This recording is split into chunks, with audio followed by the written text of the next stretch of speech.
Alright, so a few months ago I did Dragon Ball Z versus Yhwach, where we basically just talked about how Yhwach would be able to solo the entirety of Dragon Ball Z. And funnily enough, like people that would come into the Discord to talk about the video were more interested in Kid Buu being universal than Yhwach actually being able to beat anybody in Dragon Ball Z. Which I thought was pretty funny, because they were just like, yeah, whatever, he's gonna beat up our verse, but can we talk about this, like, new meta scaling for Kid Buu being universal? That's pretty cool. But then I moved on to doing Yhwach versus Dragon Ball Super, which I did mess up in doing in this regard. I believe the topic is very debatable, right? It's something that you could take either side for, and, you know, legitimately make an argument that either Yhwach could solo, or that he gets stomped out by Dragon Ball Super. I do not think it's possible to argue that it's, like, a pretty good battle in any way, because you're either going to argue that Yhwach is so much stronger and faster than the characters in Dragon Ball Super that he just stomps out everybody, or you're just going to argue that everybody in Dragon Ball Super is so much stronger and faster than Yhwach that they stomp him out pretty easily. So in this video, I'm basically going to put out some of the better arguments for both Yhwach and Dragon Ball Super. I'll give my thoughts on who I think maybe should win, or who like more than likely would win, but this is actually something that I don't really hold a stance on, because as I said, I think it could go either way depending on how you argue it. So essentially, I'm just going to lay out all the facts for you guys and be like, you come to your own conclusion. I mean,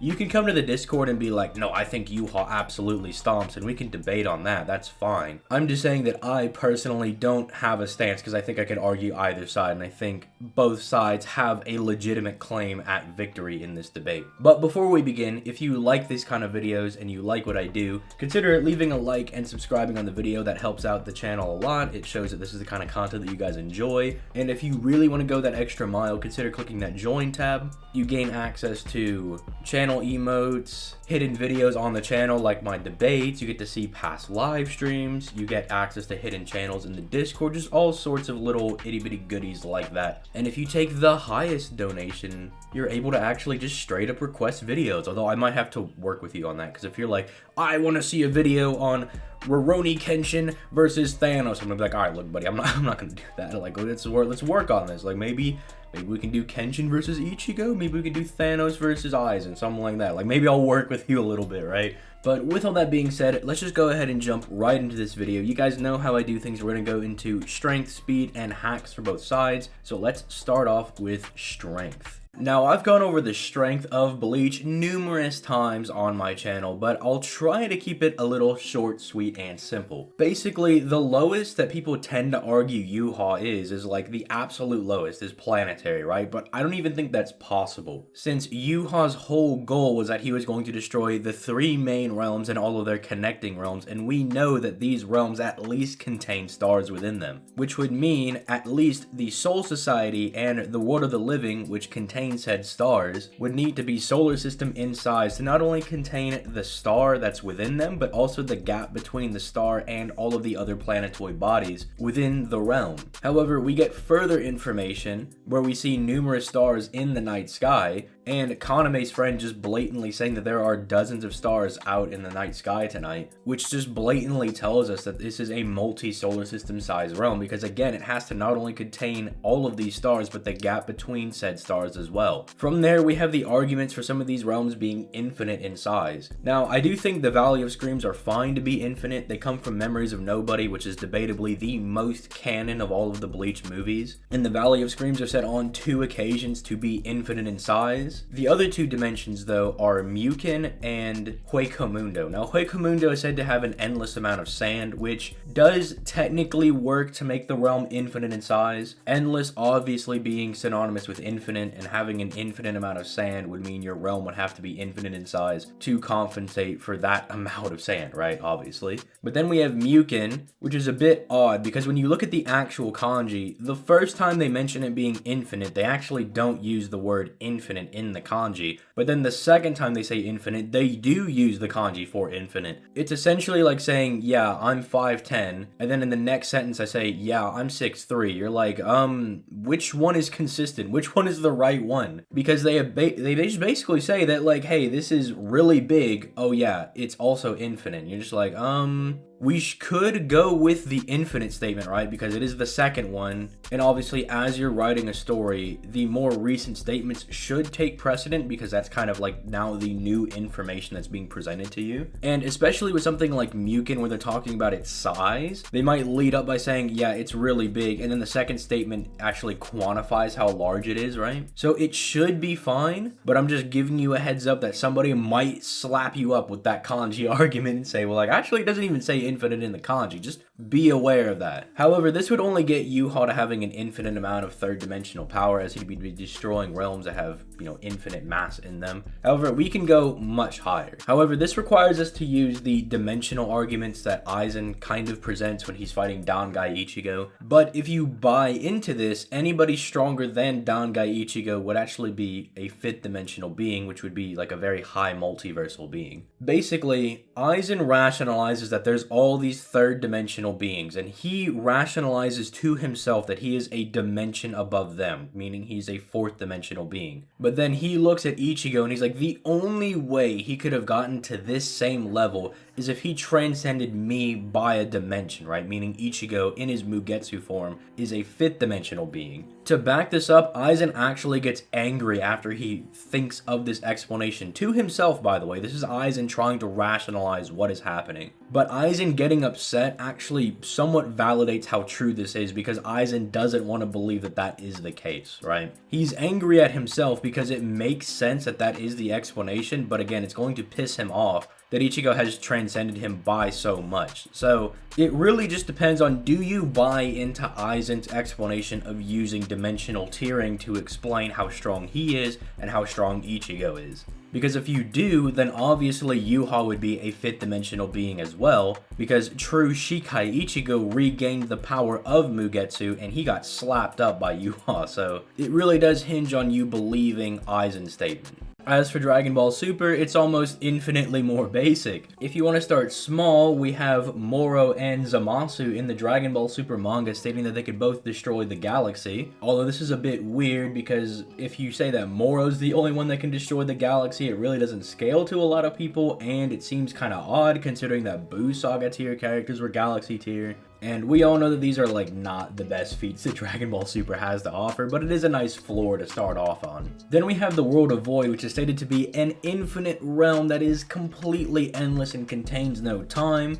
And this is actually pretty good because we have numerous characters that are able to shake the World of Void or are able to change the properties of the World of Void with their abilities. So say like Goku or Jiren, who are able to shake the World of Void, they would have an infinite amount of power as they're able to shake an infinity. Or someone like God Toppo, who's able to change the properties of the World of Void by changing its colors, which also means he can affect this infinite realm. This obviously wouldn't scale to too many characters in the series because how many people really scale to like Ultra Instinct Goku, Jiren, and like God Toppo. However, there's a much better feat very early on in Dragon Ball Super, all the way at the very beginning with God Goku versus Beerus. This is actually the best feat we have in Dragon Ball Super so far, and it's Goku and Beerus threatening the entirety of Universe 7. See, something that a lot of people don't actually know is that Universe 7 itself is a macrocosm. Meaning it's a universe with multiple universes inside of it, right? It's basically a self-contained multiverse. And the realms that are inside of the Dragon Ball universe have statements of being infinite and scaling to each other in terms of their size. And God Goku and Beerus are both able to casually threaten the entirety of Universe 7 just by merely fighting. Mind you that this is God Goku, just doing the God ritual, not like Ultra Instinct Goku or even Super Saiyan Blue Goku, and a Beerus that is holding back. If anything, you could somewhat use this feat to equal out the power of Dragon Ball Super to Yhwach, since they both have a very good low multiversal feat where they're both going to be destroying numerous realms that are infinite in size. Speed in Bleach is a bit goofy, but it's pretty consistently in the light speed ranges, with even Ichigo at the very beginning of the series pulling out a relatively relativistic feat when he reacts to the Menos Grande. We also have a relativistic feat from Shuhei, Yoruichi, Soifone, and Rangiku when they react to the Negacion Light. The most impressive is Shuhei, as he is clearly the weakest one there because he's, drained of all of his Ryatsu, thanks to his fight with Yumi Chika. There's feats from Toshiro dodging Gin that have been calced at being 2 times the speed of light. Ichigo dodging Byakuya's blade point blank has been calced at being around the same level. There is the absurd feat of Ichigo blocking Byakuya's petals, which has been anywhere from like massively hypersonic to MFTL plus. Like we're talking like millions of times the speed of light, because that one has so many variables when you calculate it. From,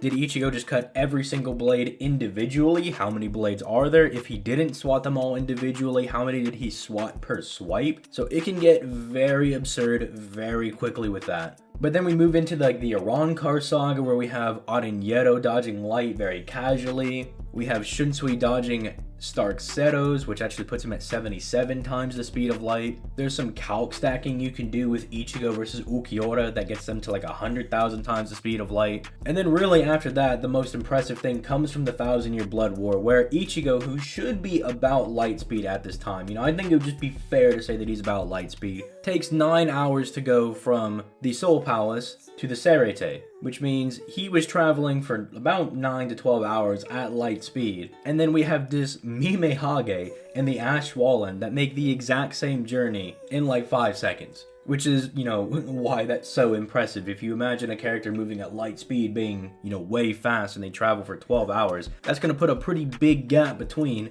the 2 dimensions. And then you have these other 2 things that just make the journey in 5 seconds. And then, Yhwach just grabs the Mime Hage and some of the Stern Ritter are able to dodge the Ash Wallen Light. Which this one can kind of vary, but generally it gets about to like 2 mil times the speed of light. But why it's so good is that it should be applicable to base Ichigo as well when he's actually in combat versus when he's just traveling. And if you do want to argue that, then you can stack the Bankai multipliers, the Hollow multipliers, everything onto Ichigo, and then just further scale Yhwach above him, right? So if you wanted to take it as like an absolute max what Yhwach's speed probably could be, you could say he's like 100 million times the speed of light or something crazy like that. Now, I do kind of want to talk about the immeasurable speed and the irrelevant speed arguments that people try to make for Bleach. The first one comes from Lille Barrow, where he says there's no concept of dodging with his techniques. This, I think, can actually be argued as high-end immeasurable speed for his techniques, because the way that Lille is talking about it, it's more or less like his attacks are transcending the concept of speed themselves, which isn't actually irrelevant speed. Irrelevant speed is moving in an outer-versal dimension. You're moving in a place that is beyond the concepts of time and space, not just being beyond speed itself. Surpassing speed does not mean you surpass time, even though time is a facet of speed. I know we're kind of getting into the physics and the higher dimensional type of arguments, but try to stick with me here, alright? I'm going to try to not go super in depth. Don't want to lose everybody. But when it comes into versus debating, it's a huge red flag if a character has quote-unquote irrelevant speed, but they're not outer versal themselves. Because the two, like 99.999999999% of the time, go hand in hand. The exceptions to this are extremely rare. So I understand people maybe want to argue that it is irrelevant speed just kind of as like a meme or anything, but to anybody that's been debating fiction for any decent amount of time, they would hear you say, so your character's universal, but they have irrelevant speed, and they'd be like, yeah, like that immediately throws up red flags to be like, there's something not correct that this person's not telling me. In which case, if you dissected Lille's statement, you would basically come to the conclusion that he's more or less talking about transcending speed, as he says there's no concept of dodging. Dodging does use speed and distance, I would say, to kind of calculate dodging, right? You might need time as well, but this is really just everything that's inside of the speed formula that he's saying there's no concept for. So if that's what you want to argue and be like, well, Shunsui was able to dodge it, then that means these characters have high-end immeasurable speed. That's somewhat fine. If you use some of the other arguments, like say Tsukishima's explanation of time in Can't Fear Your Own World, in conjunction with things like Yukio having the ability to fast forward time and people are still able to move in said dimension,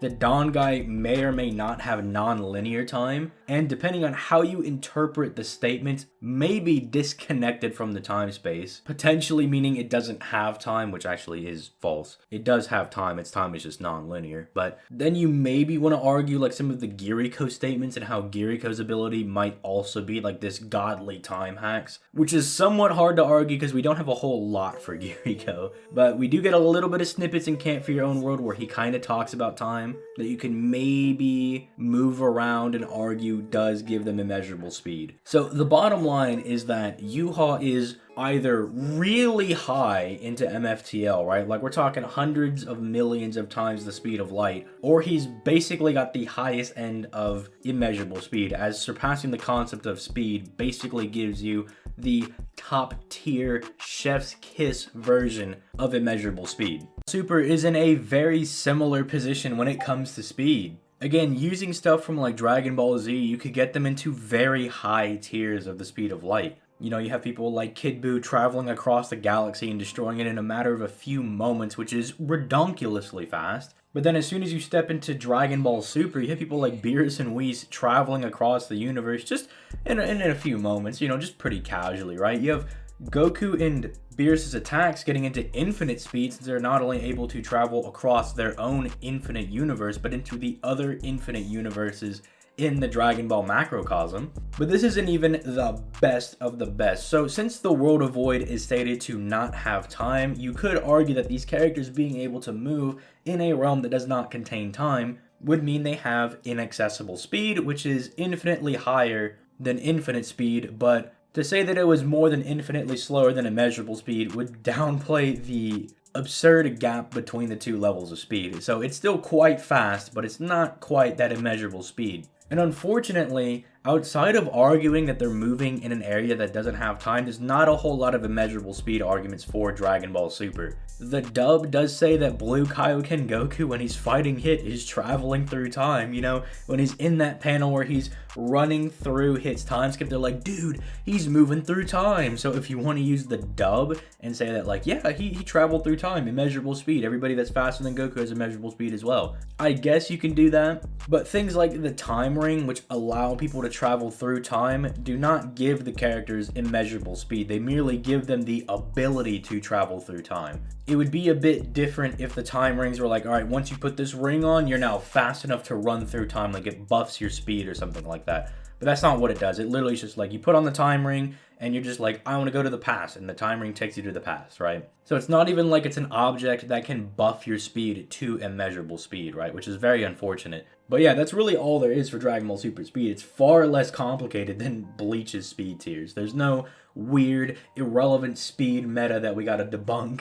Say that Yhwach has quite a bit of hacks would be quite an understatement. I'm gonna try to just cover the main abilities that he has, because otherwise we'd literally be here for like 25 minutes just talking about Yhwach's hack. Obviously, there's the main ability that he uses is the Almighty, right? It gives him the ability to not only see the future, but alter said futures as well. He can alter futures where he died. He can set traps through the future. You know, he can do all sorts of things by just manipulating the future, right? Very basic, good ability, right? With the Almighty and him being the father of the Quincy, he should be able to use all of the other Sternritter abilities as well, although he never does so in character, which is a bit odd. Even though he's the one that bestows the power onto the other Sternritter, and the powers come back to him when they die, for some reason he just doesn't find the need to ever use their abilities, even though some of them would be very powerful, like say Giselle's ability, where if you get your blood on somebody, you just take them over now, or Pepe's ability, where someone just kind of looks at you and then now they're madly in love with you and will do whatever you say. Gremmy's ability, which just allows you to turn your imagination into reality, seems like it'd be very powerful in combination with the Almighty. But my boy Yhwach just never seems to use them. I was going to give him somewhat of a pass for not using, say, Pernita's ability to adapt and evolve, and using Gidard's ability to just grow ever stronger as the fight goes on. Maybe because those are like Soul King abilities, or they're tied to their abilities as the arm of the Soul King and the body of the Soul King, right? Maybe I was going to give him a fair pass on that one. But what about all these other really good abilities, man? He just doesn't use them. But he does have stuff like Sanct Altar, which allows him to steal his opponent's abilities. If you want to argue that the Bankai Medallion could be used on people from other verses by maybe arguing that it's a form of ability sealing, Yhwach would be able to use that as well. Obviously, there's the idea that Yhwach is a astral being, so he is a soul, meaning he's invisible to people that don't have astral awareness. He can attack people at their soul. And actually, Quincy's don't just send the souls into the cycle of reincarnation, they completely remove them from the soul cycle entirely, which is kind of like a huge plot detail in the beginning of the series. There's other little bits and pieces around here, right? Like he has the Soul King's abilities, which allows him to just delete all of a creation and just existence erasure people, right? Like when he was holding Ichigo in the air and he's like, allow me to erase your existence along with the soul societies, right? And he's about to just delete that dude. But other than that, that's a very watered down version of Yhwach's hacks. There's also some debate on his fate manipulation ability because he does say, oh, Ichigo, you can manipulate fate, but I do it better, basically is what he says. But it's unclear how good the fate manipulation is in Bleach because when he says, oh, Ichigo, you can manipulate fate, the way that Ichigo's manipulating fate is really garbage. Like, it's not this high tier fate manipulation ability that we're all thinking of where it's like, oh, I was fated to die, but I didn't die, right? Where you're basically just manipulating the course of the fight. That's not exactly what they're doing. He's like, you're manipulating the lives of your friends and like you're changing their fate in this more philosophical way where it's like they were fated to be normal human beings, but now they're on this like super cool path of being friends with the Shinigami and everything. So Ichigo's is kind of dookie. Yhwach's actually falls in line with more traditional fate manipulation though with the Almighty and his ability to manipulate the future, because it's like, I was fated to die in this timeline, but now I'm not dead in this timeline, you know? But that's really it for Yhwach's abilities. All Super are very weird because you have people like Hit who have the ability to store time and, you know, quote unquote travel through time, skip through time, whatever you want to call it. You have Beerus' Hakai, which has a similar effect to, like, say, Yhwach's Quincy Arrow, where it basically just removes you from the cycle of creation entirely. There is no afterlife for you. Even people like Master Roshi have the Mafuba as an ability, which allows them to just seal people away if they're too troublesome. And with people like Goku now knowing the technique, you actually have stronger characters that could help seal someone like Yhwach away if someone like Master Roshi's not strong enough to do it himself. Then we have these characters that have this ability to like almost seemingly infinitely adapt to their situation, like Goku, Black, and Broly, who their main ability is just like as they keep fighting, they just keep getting stronger and eventually they just adapt to your level and overcome you. Although Goku Black at the very least also has the ability to like spawn clones from this extra dimensional space. Unfortunately, we didn't get a whole lot of info about that because Goku Black was even like, oh, I don't even know what the hell I just did. But speaking of Goku Black, there's characters like Zamasu who also just literally cannot die. The only way to kill them would be to seal them away, as stated by Beerus, somebody who has the Hakai, and he's just like, I can't actually kill the immortal version of Zamasu. It just wouldn't do anything. You might be able to debunk this by using the manga version of the fight, where Goku using the Hakai was working on Fusion Zamasu, but at the same time, once Zamasu is fused, he now has mortality. That's kind of the point of that fight. So if they were to fuse, then he can like kill him, right? You can kill him with your existence erasure technique, but before he fuses, then Zamasu is kind of like a punching bag, basically. Speaking of, we also have the fusion technique, which is a technique that a lot of characters seem to have nowadays, where if they're not strong enough individually, they can now fuse together to become much stronger than they were individually to take down an opponent that's, you know, way strong. There's also things like the instant transmission, which is basically a speed using infinite speed, since it's teleportation blatantly. Allows you to teleport around the battlefield, that now Goku and Vegeta have, funny enough. Speaking of Vegeta, he has his Force Spirit Fission, where if he punches somebody, he removes other aspects of their power out of them. So say if somebody is composed of multiple opponents, or just has multiple people inside of them, you know, Vegeta can forcefully separate all of them, right? But that's really it. That's like all the major stuff for Dragon Ball Super. There's not a whole lot of other hacks outside of that, because then we start to get to like, God Goku has some regeneration, Frieza pretty durable, he can breathe in space, because yeah, you know, we just start getting to like abilities that aren't going to be all that helpful in this upcoming battle. into the conclusions. Who's gonna win this battle? And I hope you guys understand now that we've kind of broken down the different tiers that these characters can be scaled to, why this topic is either a stomp in Yhwach's favor or a stomp in Dragon Ball Super's favor. Because I think it's quite easy to just kind of equalize their AP. Be like, okay, both of these verses kind of have these low multiversal tier characters, right? They're vaguely in the same ballpark to each other, right? Maybe you could argue Yhwach's a bit higher if you want to use the eyes in higher dimensional statements. But for the most part, you could just argue that their AP is pretty relative. Speed is where it gets really nasty, because if you don't argue that Yhwach has immeasurable speed, he gets stomped out. Like, they're way too fast for him. Because the immeasurable speed thing is somewhat contestable. We can debate if that's a thing that's happening or not. But the World of Void just straight up has no time in it, right? That is just a legitimate inaccessible speed feat. Similarly, God Goku and Beerus' attacks are just blatantly traveling through other dimensions, right? They just blatantly are shown to have an infinite amount of speed within them. So you must argue that Yhwach is not like just MFTL plus. You got to get him to a higher tier of speed. Because if they're relative in their AP, but Yhwach is like infinitely slower than them, then he's either just going to get Hakkai'd and killed, he's going to get stored in a Mafuba, or just straight up blown up before he can activate any of his abilities. Because the thing that people don't understand about the Almighty is that it is not a passive ability. It is something that Yhwach must actively use himself. So if these characters are infinitely faster than he is, and they attack him before he even has the thought to activate the Almighty, he cannot save himself.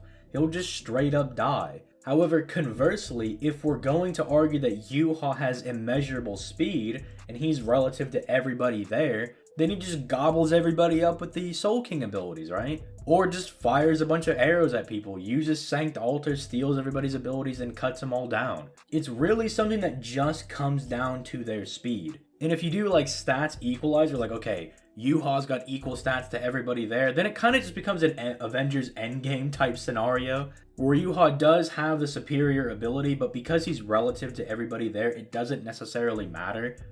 And it's basically just going to be a fight where Beerus and Goku are gunning to try to use the Hakkai on Yhwach, or Goku and Master Roshi are going to try to use the Mafuba on him.